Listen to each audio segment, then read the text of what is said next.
What's up, guys? As you can see, this is not the silver car anymore. That car was in an accident shortly after getting everything put together, and it was devastating to lose it. So it took me a while to get back into things. Sorry I haven't posted or updated anything about the car. So this is a 95 325 IS. Still got the Mickeys in the back. These are ET drags, 26 by 8.5 with a 15 by 8, I think SSR star. As far as interior, black leather. Still trying to source some good condition black door cards. If anybody has any, let me know if you're wanting to sell them. Same gauge setup, stock shifter. ZF trans was swapped into it with a, I think it's FX or F1 stage 3 clutch. So it is a sprung 6-puck with a lightweight flywheel. Works great. I've had them before. Did go through, I did brakes and rotors everywhere. These are the original wheels off of my silver car. I did have to replace one of the backs. These were originally the backs off the silver car, so they didn't get damaged. So yeah, I'll probably add some pictures of the car later. But as far as what I wanted to do, I just wanted to go over a good budget build. People don't really realize how much potential these stock bottom ends actually have. And this is an M50. This is a lower mileage. It's 124,000-ish miles. Pulled the head off and cylinders look great. None of the typical wear as far as what I've seen before. A bunch of times you'll get a really deep, really big lip at the top of the cylinders just from the mileage and the wear. And typically those have to be bored out to clean up, at least 0.5 millimeter. You might get lucky. Typically I go to 85. But I wanted to give a quick overview on what you can accomplish with just a bone stock M50.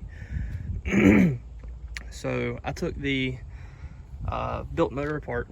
We are redoing a bunch of stuff on that, or I am redoing it. I had some metal contamination from the solid lifters. I used the wrong solid lifter, so there's 3 different types, or 4 different types, I think. No, 3. You have the 35 millimeter, which is typical in your M50, your older M50 engines. Then you have 2 different types of 33 that come in the M52s, M54s, everything like that. I used the wrong 33 millimeter lifter, so it caused the solid lifter shims to pretty much disintegrate. Not a huge deal. I was able to get away with, it was just some bearing damage and replacing the lifter trays. But seeing how, you know, the bearings, the rotating assembly had to come out, we're going to start fresh with another block, change some of the tolerances around. I was a little big on the piston to wall clearance, so we're going to have that remachined and try to fix some of the issues that I had seen when I tore the motor down, mainly the ring flutter. Pretty much what happens with that is piston wall clearance is so big that combustion gases get past the rings and unseats the rings. Not very good, so we're just going to start over. Getting back into this one though, I took the used cut ring off, a lot of copper spray, slapped this thing back together with some ARP 2000s. I'm not using my 625s on this one. I think I rebuilt the Vanos. I think this is the rebuilt Vanos. I'm not sure. And I'll show you guys a trick at a later date on that little anti-rattle trick. You don't need to buy the anti-rattle ring. So I'll get into a trick on how to fix that at a later date. So this is a eBay cast manifold. They work really good. I've had a couple setups with these before, and I get it to focus. And it doesn't want to focus. But they work really good. Take a little bit of time, port match them, and they work great. So the biggest turbo I've been able to fit on these are a GT35. This is a full eBay setup. This is the old setup off the original motor of the silver car, and I always had a lot of fun with it. The motor in the silver car just wasn't healthy enough.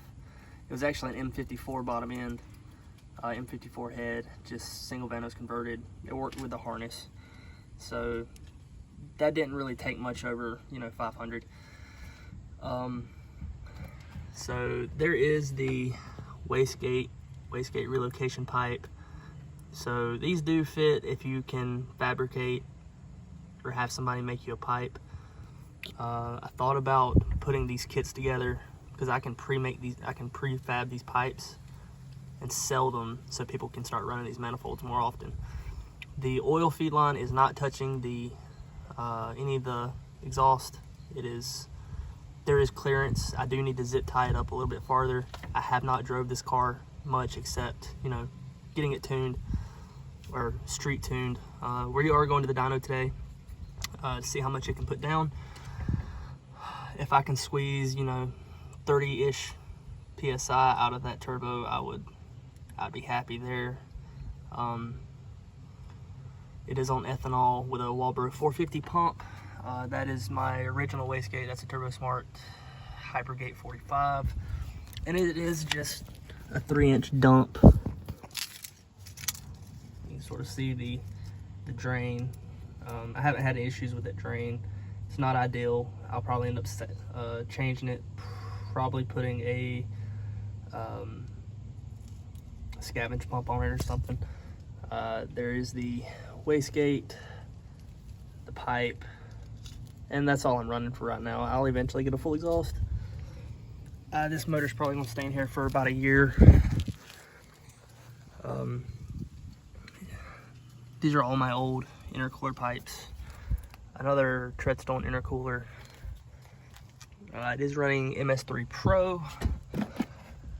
Still have not gotten everything screwed back together yet. Deca 80 injectors. These injectors work really good.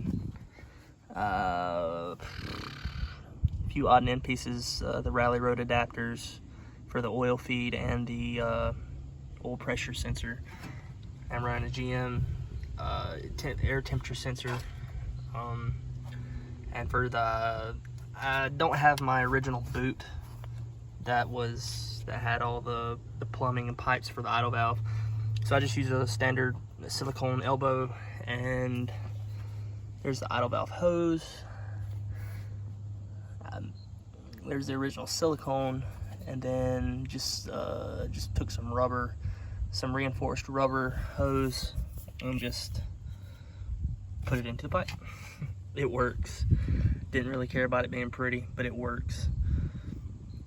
So yeah, sorry I haven't been back. Haven't really had the motivation to do this anymore, but I've had some guys reach out to me wanting me to keep doing it, so I'm going to keep doing it. I'll take some videos of the dyno today. I'll post how much it makes, and we'll go from there. You might be surprised how much this car is about to make on the dyno. This isn't your typical, I'm not happy with 400 horsepower, so I'm going to push it until it blows, and wherever I end up, if it doesn't blow, then the timer starts how long it lasts, and that's where we'll pick it up. Thanks for everybody that's interested in Turbo E36 content. Thanks for trying to get me back into it. So I will also keep everyone updated on the built motor once I actually start on it.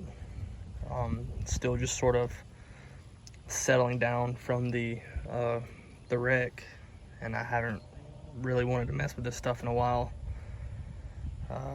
But I'm getting back into it slowly, and we're just going to go from there.